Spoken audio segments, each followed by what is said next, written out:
ყველაზე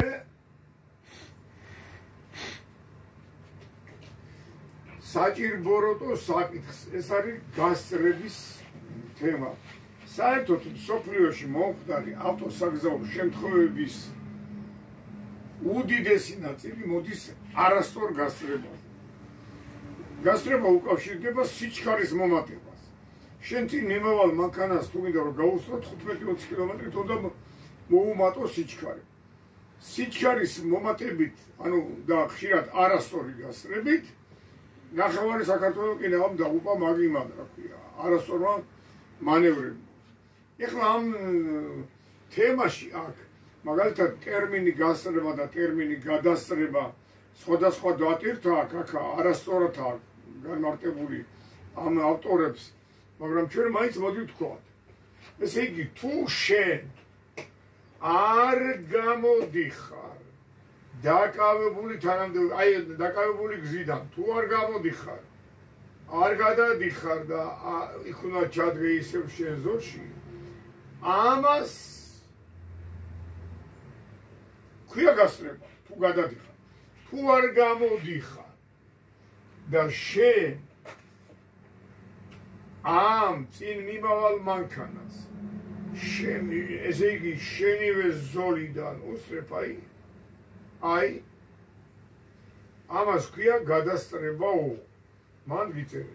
მე ვაუფრო პირიქით უნდა იყოს, მაგრამ ამას თავი დავარ. ეხლა რა არის? შენ მაგალითად აქ გაქვს ნიშანი გასწრება აკრძალულია. გასწრება აკრძალულია გაქვს ნიშანი. აქ შენ არ დაგირღვევია, უყურე? არ დაგირღვევია ამ მანქანას შენივე ზოლში გაუსარი, აგერ გაგაჩერა პატივცემულმა ჩვენმა ძმამ და რო გაუსარი აქეთ გაგაჩერა გეუბნება რომ ის ნიშანი ძმაო იქ ისა გასაშრობად კი არა ჩამოკიდებულიო, რატო გაასარიო დარღვევა გაქო გეუბნება და გიწეს ჯარებას. შენ უნდა შეგეძლოს აუხსნა რომ ეს არ არის გასწრება, ესმის? რამე თუ შენ აქ ხაზი არ გადაგიკვეთია. თუ გინდა წყვეტილი ხაზი იყოს, მნიშვნელობა არა გაიგე? წყვეტილი ხო შეგვიძლია რომ გავასროთ, მაგრამ კიდე გეუბნები პრინციპი იმისა ის არის რომ შენ აქ არ გადასულ ხარ მოწინააღმდეგე საწინააღმდეგო ზოლში და ისი არ გაგიკეთებია ეს მანევრი. შენ შენივე მეორე ზოლიდან აწარმოე გასწრება, რასაც პატრული გედავება.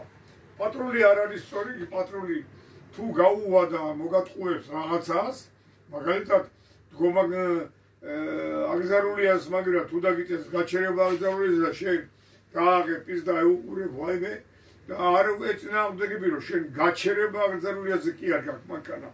დგომა აკრძალულიაზე გაქვს მანქანა და გაჩერებული ხარ, მაშინ გიწევს გადაება შეხვას ვერასცემ და შენ მე ჩვენ ყველა ესე და ასე ნელ-ნელა სახელმწიფო ბიუჯეტი ცივსება და ეს პატრული ცოტა ნაგლი ხდება. ჩვენ კიდე მომჩივანი ხალხი არა ვარ ძმაო. ახლა ვიღაცა გეტყვი კაი და ანებეთ არის ეს მაგაზ აი 50 არ არის დრო ისა და ასე მიმტევებლური რაღაცებით ცოტა ეს პატრული ცოტა ყაჩარდება. ანუ აქ თუ გედავება მაგალითად შენ მიდიხარ და გაგაჩერა და რატო გამოუსწარიო, აქ შენ გასწრება არ ჩაგიდენია, რადგანაც შენ საწინააღმდეგო ზოლში არ გადასულ ხარ. არ შეგიქმნი არავითარი ავარიული სიტუაცია და შენივე ზოლში აწარმოე გასწრება.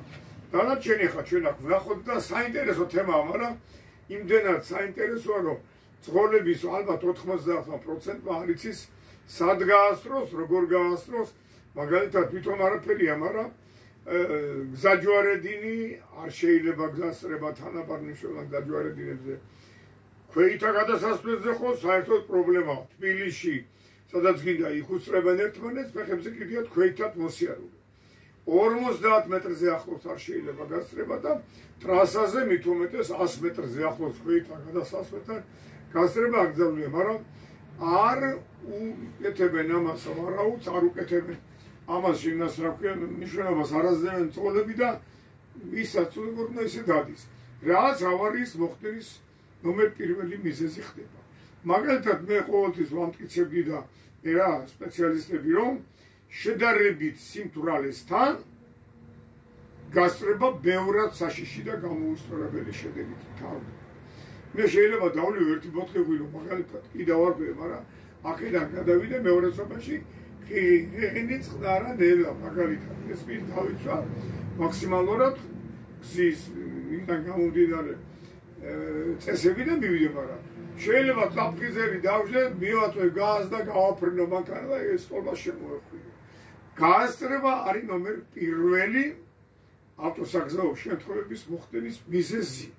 ყველას ვეუბნებით მე და შენ ახლა აქ. აბა წარმატებით.